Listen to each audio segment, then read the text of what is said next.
إن الحمد لله نحمده ونستعينه ونستغفره ونعوذ بالله من شرور أنفسنا وسيئات أعمالنا من يهده الله فلا مضل له ومن يضلل فلا هادي له وأشهد أن لا إله إلا الله وحده لا شريك له وأشهد أن محمدا عبده ورسوله صلى عليه وعلى آله وصحبه وسلم تسليما كثيرا إلى يوم الدين. يا أيها الذين آمنوا اتقوا الله حق تقاته ولا تموتن إلا وأنتم مسلمون. يا أيها الناس اتقوا ربكم الذي خلقكم من نفس واحدة وخلق منها زوجها وبث منهما رجالا كثيرا ونساء واتقوا الله الذي تساءلون به والأرحام إن الله كان عليكم رقيبا.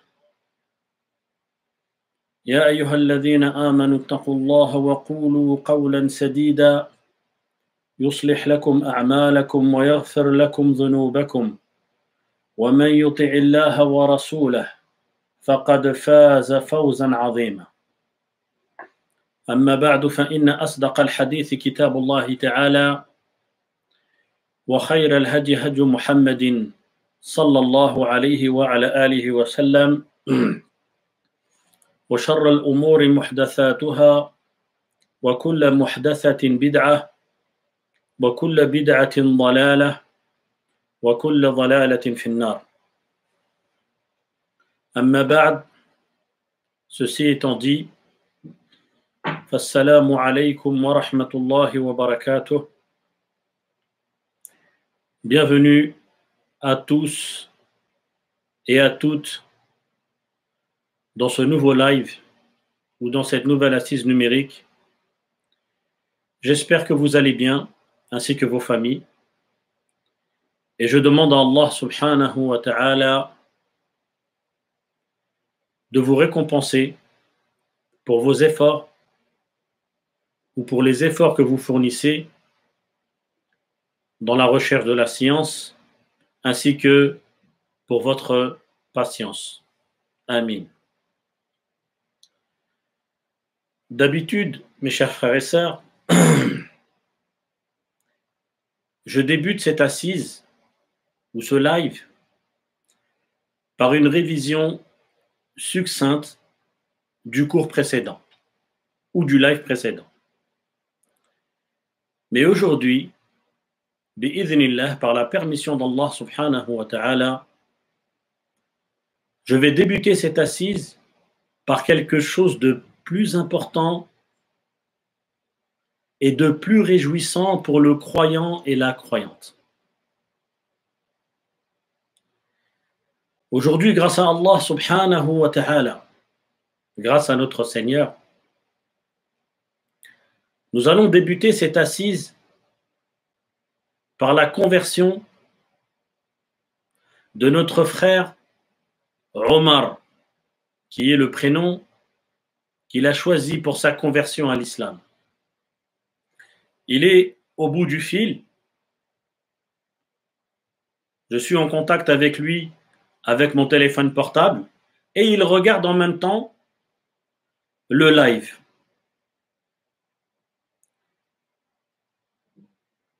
Se convertir à l'islam, mon frère Omar, entrer dans cette magnifique religion, faire partie de cette communauté au sujet de laquelle notre Seigneur, Allah tabaraka wa ta'ala, a dit dans le sens du verset dans le Coran, vous êtes la meilleure communauté qu'on ait fait surgir pour les hommes. Vous ordonnez le convenable, interdisez le blâmable et croyez en Allah. Se convertir est une chose simple. Il suffit pour cela de prononcer et mettre en pratique ce qu'impliquent les deux attestations qui sont tous les deux le premier pilier de l'islam. L'attestation que nulle divinité n'est digne d'être adorée en dehors d'Allah. Ça, c'est la première attestation. Et l'attestation que Mohammed est le serviteur et le messager d'Allah. Le prophète de l'islam nous a dit, nous a informé que notre religion est basée sur 5 piliers. Le premier pilier, c'est les deux attestations que je viens de citer. Le deuxième pilier, c'est la prière. Le troisième pilier, c'est l'aumône légale, la zakat. Le quatrième pilier, c'est le jeûne du mois de Ramadan qui va débuter très bientôt, cette semaine, Inch'Allah ta'ala. Et enfin, le cinquième et dernier pilier de l'islam, c'est le pèlerinage à la Mecque pour celui qui en a les capacités physiques et mentales. Mais avant que tu prononces et mettes en pratique ce qu'impliquent ces deux attestations, et avant que je te rappelle ce qu'impliquent ces deux attestations, sache, mon frère Omar, qu'Allah te préserve de tout mal. Sache qu'en te convertissant à l'islam, ton Seigneur, Allah tabaraka wa ta'ala, te comble de deux énormes bienfaits. Aujourd'hui, Allah subhanahu wa ta'ala, il va te combler de deux énormes bienfaits. Le premier étant le plus grand des bienfaits parmi les bienfaits d'Allah subhanahu wa ta'ala. Et le second est un bienfait impliqué par ta conversion. Mon cher frère Omar, selon les savants, le plus grand et le plus important des bienfaits est la guidée. On dit en arabe la hidayah. Et toi aujourd'hui, Omar, Allah subhanahu wa ta'ala a décidé de te guider. Il t'a donc comblé du plus grand et important de ses bienfaits. Et les bienfaits d'Allah tabaraka wa ta'ala sont nombreux. Il dit dans son livre, le Coran, dans le sens du verset, si vous essayez de dénombrer les bienfaits d'Allah, vous n'y arriverez pas, car ils sont très nombreux. Ils se comptent en milliards de milliards. Eh bien, sache que le meilleur de tous ces bienfaits qui se comptent en milliards de milliards, le bienfait qui est au sommet de la pyramide, qui est au-dessus de tous les autres bienfaits, c'est le bienfait de la guidée. Al-Hidayah. Ce n'est pas pour rien qu'Allah tabaraka wa ta'ala nous a légiféré lors de la lecture de Surat al-Fatiha de l'invoquer en lui demandant la guidée. Ihdina sirat al-mustaqim. Guide-nous vers le droit chemin, vers la voie droite.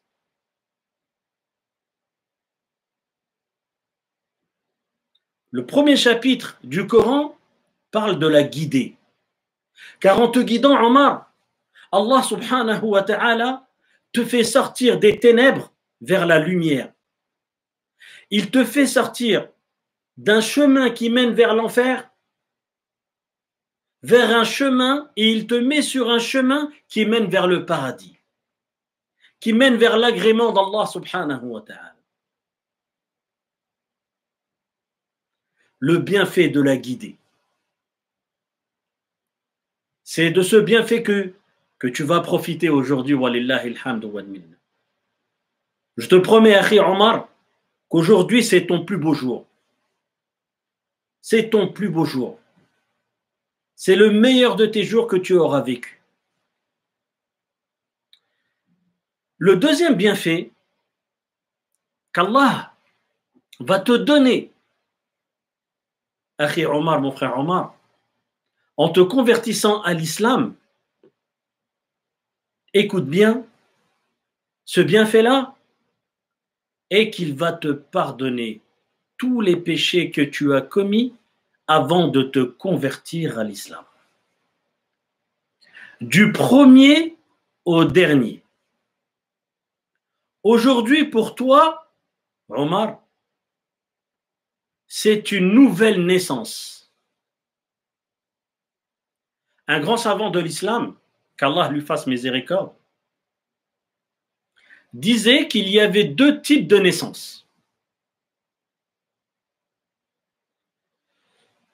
Le jour où l'on sort du ventre de nos mères,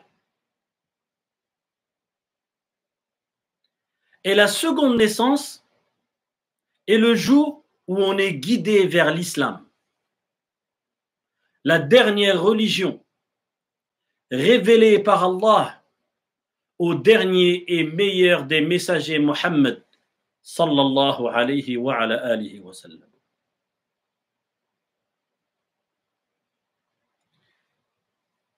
Il faut donc que tu te réjouisses.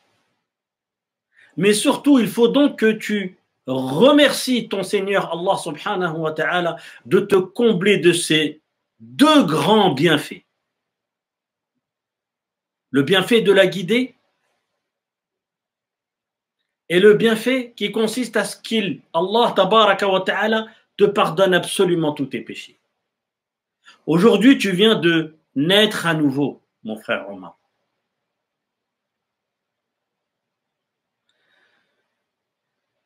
Ceci étant dit, sache, Akhi Omar, mon frère Omar, que les deux attestations que tu vas prononcer pour te convertir à l'islam, elles impliquent des choses à mettre en pratique. Car ce sont des attestations et non pas seulement des paroles que l'on prononce. Attester, Omar, c'est prononcer et mettre en pratique ce qu'implique la parole prononcée.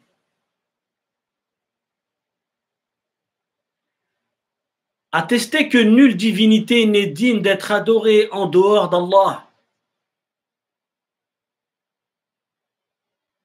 implique de délaisser l'adoration de tout ce qui est adoré en dehors d'Allah et d'adorer Allah seul sans associé. Dans notre religion, il y a des adorations.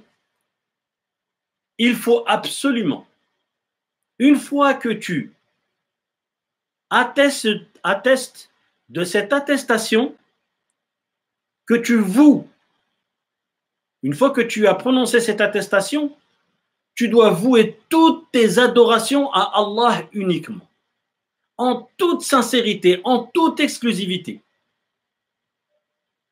Et tu ne dois adorer que lui, Allah subhanahu wa ta'ala.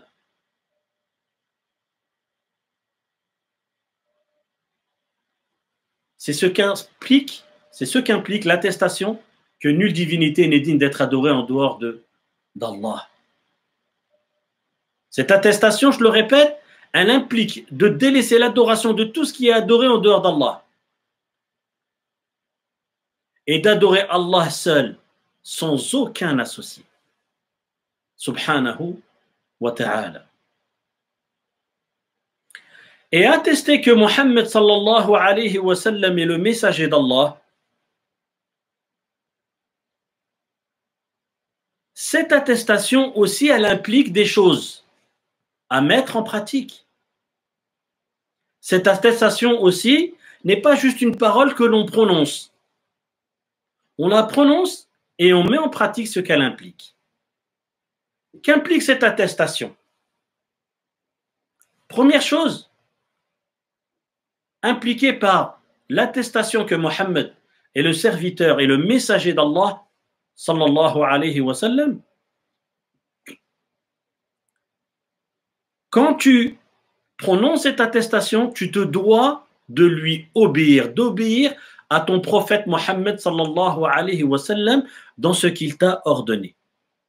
Et sache que tout ce qui nous a été ordonné par Allah et son prophète, ce n'est pas pour nous priver de quelque chose. Ce n'est pas sans intérêt, c'est pour notre bien. Donc, première chose, impliqué par l'attestation que Mohammed est le messager d'Allah, Omar, lorsque tu prononces cette attestation, tu te dois d'obéir au prophète Mohammed sallallahu alayhi wa sallam dans ce qu'il a ordonné. Deuxième chose, deuxième élément impliqué par cette attestation, tu dois considérer véridique tout ce dont il nous a informés. Toutes les informations provenant du prophète Mohammed sallallahu alayhi wa sallam, tu dois les considérer comme véridiques. Car toutes les informations provenant de notre prophète Mohammed sallallahu alayhi wa sallam proviennent elles-mêmes d'une révélation. Ça, c'est le deuxième élément qu'implique l'attestation que Mohammed est le messager d'Allah. Troisième élément impliqué par cette attestation, mon frère Omar, lorsque tu prononces cette attestation, tu te dois de délaisser ce que le prophète Mohammed sallallahu alayhi wa sallam a interdit et réprimé. Tu dois t'éloigner de tout ce que le prophète Mohammed sallallahu alayhi wa sallam a interdit et réprimé. Et sache que tout ce que le prophète alayhi salatu wa sallam a interdit et réprimé, c'est pour notre bien, à nous tous. Quatrième élément, quatrième chose, impliquée par l'attestation que Mohammed est le messager d'Allah, Omar, tu ne dois adorer Allah qu'avec ce que le prophète sallallahu alayhi wa sallam nous a transmis. C'est ce qu'on appelle la conformité. Tu dois être conforme dans tes adorations, toutes tes adorations, ta mise en pratique de l'islam, elle doit être en conformité avec l'enseignement du prophète de l'islam, Mohammed sallallahu alayhi wa sallam. Et la conformité, sache-le, c'est l'un des éléments les plus importants impliqués par cette attestation-là, qui est l'attestation que Mohammed sallallahu alayhi wa sallam est le messager d'Allah. Cinquième élément impliqué par cette attestation, l'attestation que Mohammed est le messager d'Allah, faire prévaloir sa parole sur celle de toute personne dans l'absolu, tout le monde, sans exception, qui qu'elle soit. La parole du prophète sallallahu alayhi wa sallam doit être au-dessus. La parole du prophète sallallahu alayhi wa sallam est au-dessus de la parole de toute autre personne.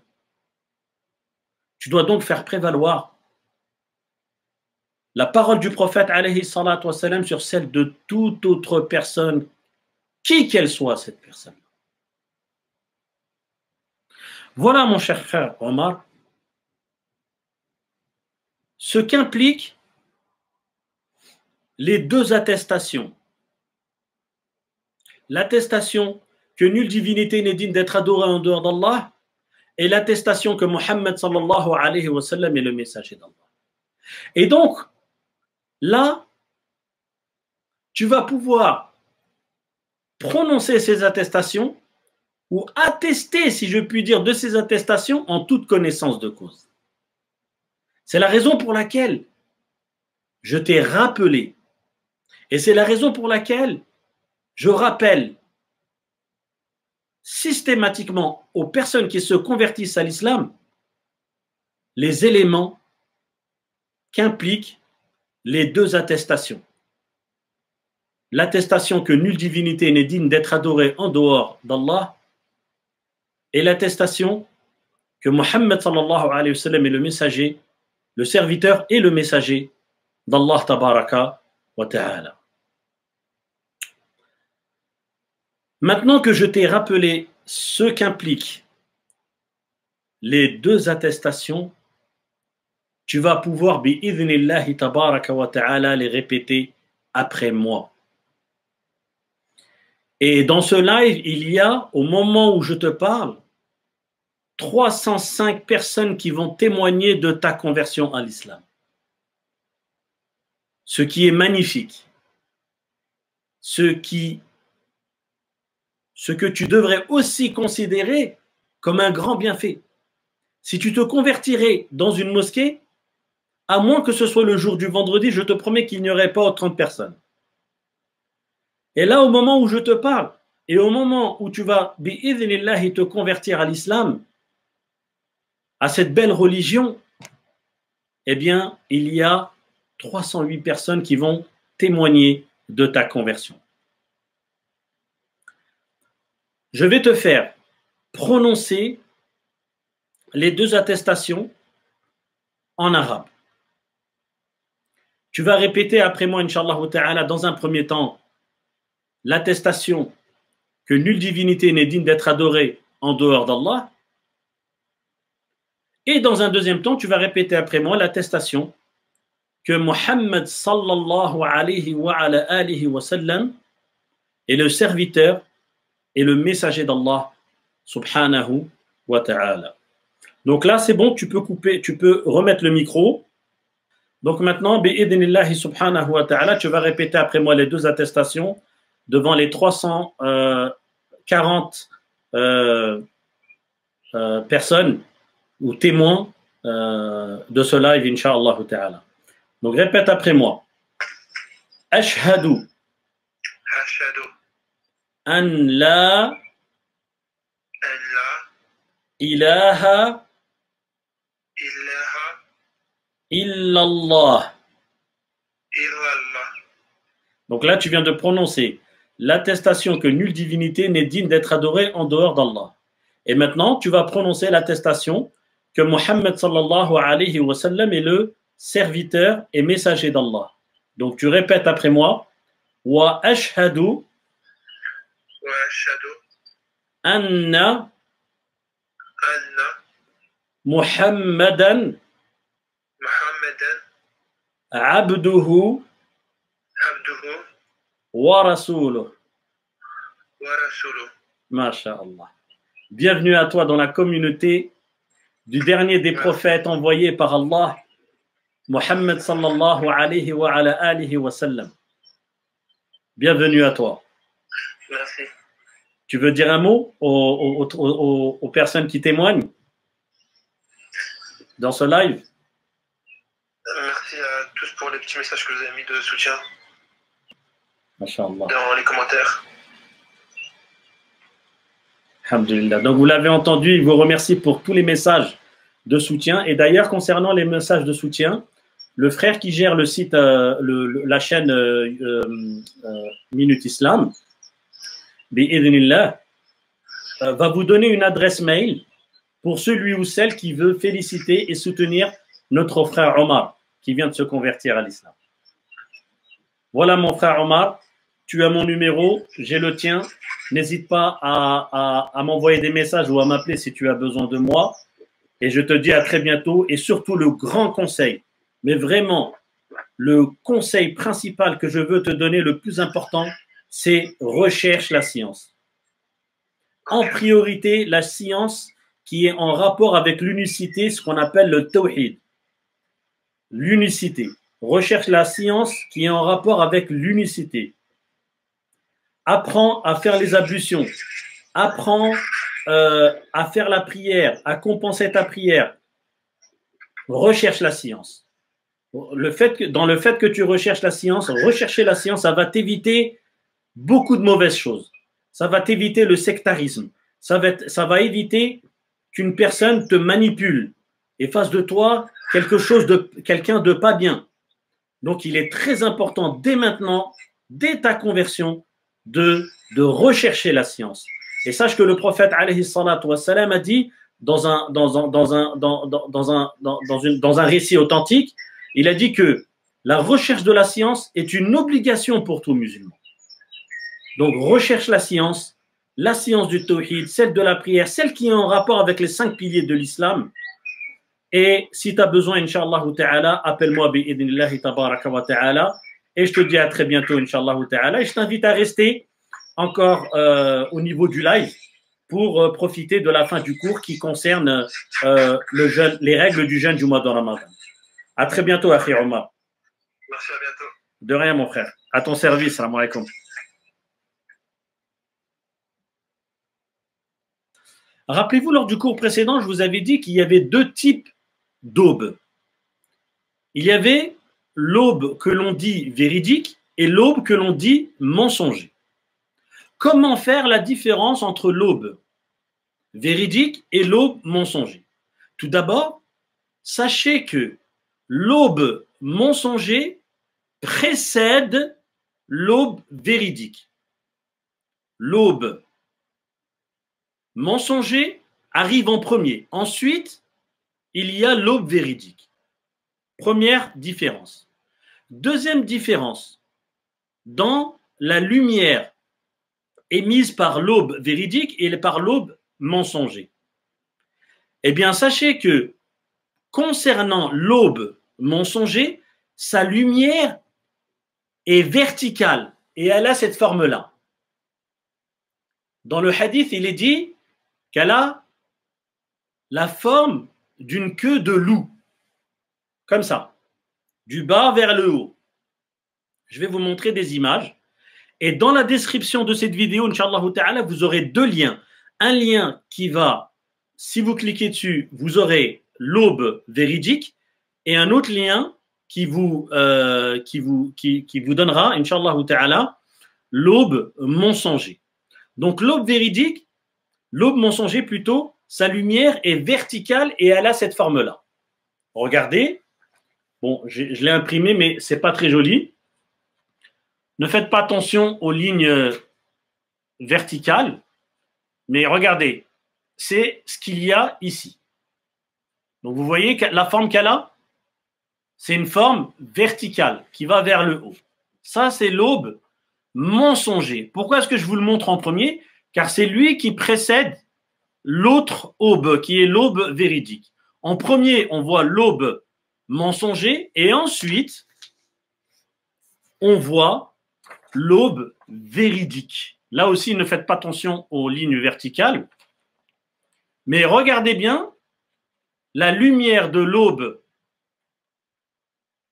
véridique, elle est horizontale, alors que concernant l'aube mensonger, sa lumière est verticale. Donc, regardez si je vous montre les deux en même temps.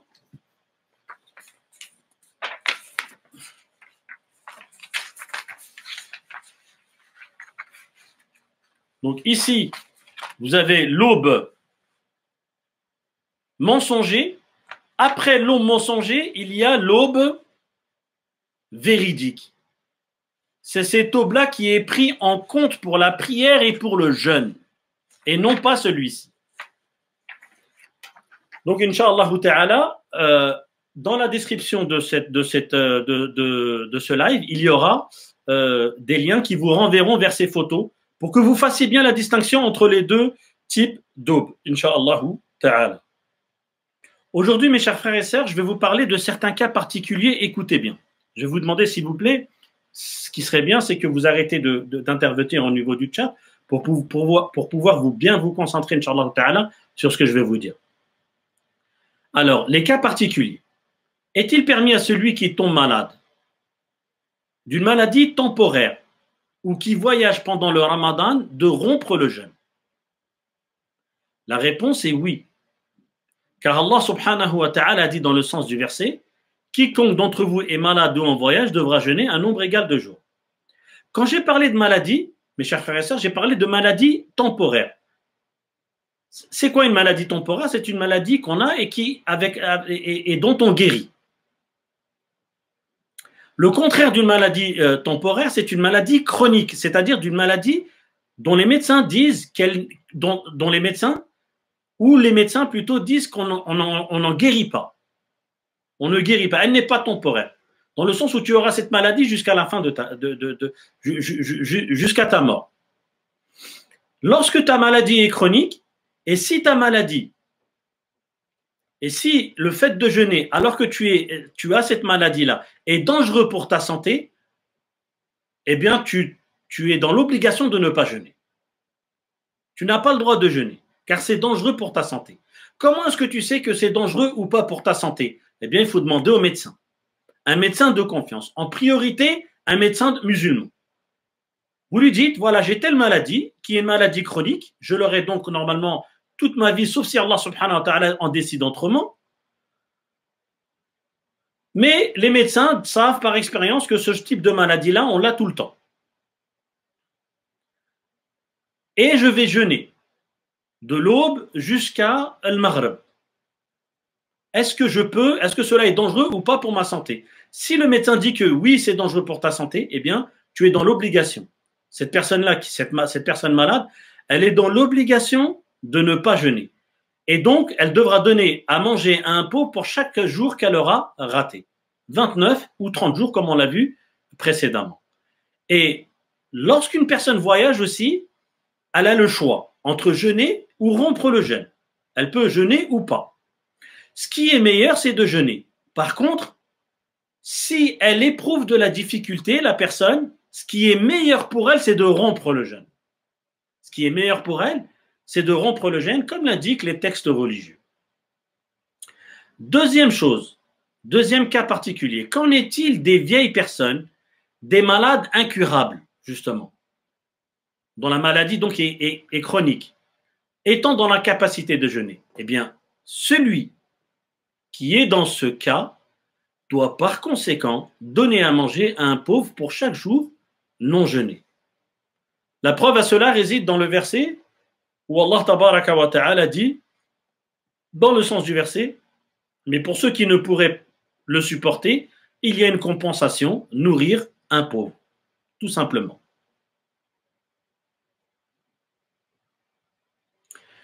Et Ibn Abbas radiyallahu anhu a dit, ceci n'est pas abrogé, mais s'applique plutôt aux vieillards et à la vieille, ainsi que le malade chronique, la femme enceinte et celle qui allait.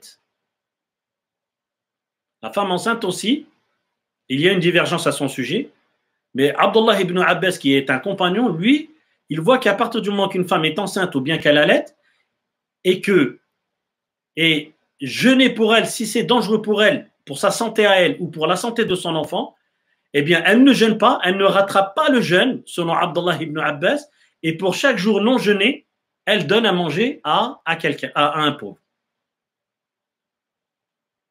C'est ce qu'on appelle, cette compensation, le fait de donner à manger à un pauvre, la fidya. Qu'est-ce qui est le plus méritoire pour le malade et le voyageur, la rupture ou le jeûne? Si le voyageur ainsi que le malade n'ont aucune peine à jeûner, le jeûne est préférable. Cependant, s'ils peinent à jeûner, la rupture leur serait préférable. La preuve est extraite du récit dont le sens est le suivant. Lors des batailles en compagnie du prophète sallallahu alayhi wa sallam pendant le Ramadan, certains compagnons jeûnaient et d'autres pas. Et nul ne faisait de reproche à l'autre. Mais ils voyaient que celui qui avait la capacité de jeûner, cela était mieux. Et voyaient que celui qui se sentait affaibli, la rupture lui était préférable. Bien sûr, une fois la situation passée, le voyage ou la maladie, le jeûneur doit s'empresser de rattraper ses jours et de ne pas attendre le Ramadan prochain, car il ignore à quel moment la mort peut survenir. Donc, je le répète encore une fois, un autre cas particulier, ou un cas particulier dont je viens de parler, qu'en est-il de la femme enceinte et celle qui allait? Abdullah ibn Abbas radiyallahu anhu a dit, si la femme enceinte craint pour sa personne et celle qui allait, si elle craint pour son enfant pendant le Ramadan, alors qu'elle mange et qu'elle donne à la place pour chaque jour non jeûné à manger à un pauvre et qu'elle ne rattrape pas les jours non jeûnés. Ça, ce que vous venez d'entendre, c'est la parole d'un compagnon, d'un savant parmi les compagnons, radiyallahu anhu, Abdullah ibn Abbas, le cousin du prophète sallallahu alayhi wa sallam. Il dit que la femme enceinte ou celle qui allait son enfant, qui craint pour sa santé ou pour celle de son enfant, elle ne doit pas jeûner. Et pour chaque jour non jeûné, elle doit donner à manger à un pauvre et elle ne rattrape pas ce jour non jeûné. Et le fait qu'elle ne rattrape pas les jours est l'avis le plus fondé. D'ailleurs, c'est celui d'Ibn Abbas, radiyallahu anhu, qui est un compagnon, et d'Ibn Omar aussi, qui est aussi un compagnon, radiyallahu anhuma.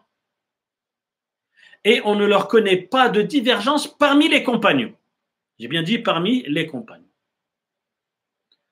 Autre cas particulier, mes chers frères et sœurs, que doit faire l'homme qui s'est endormi sans savoir que la nouvelle lune fut aperçue?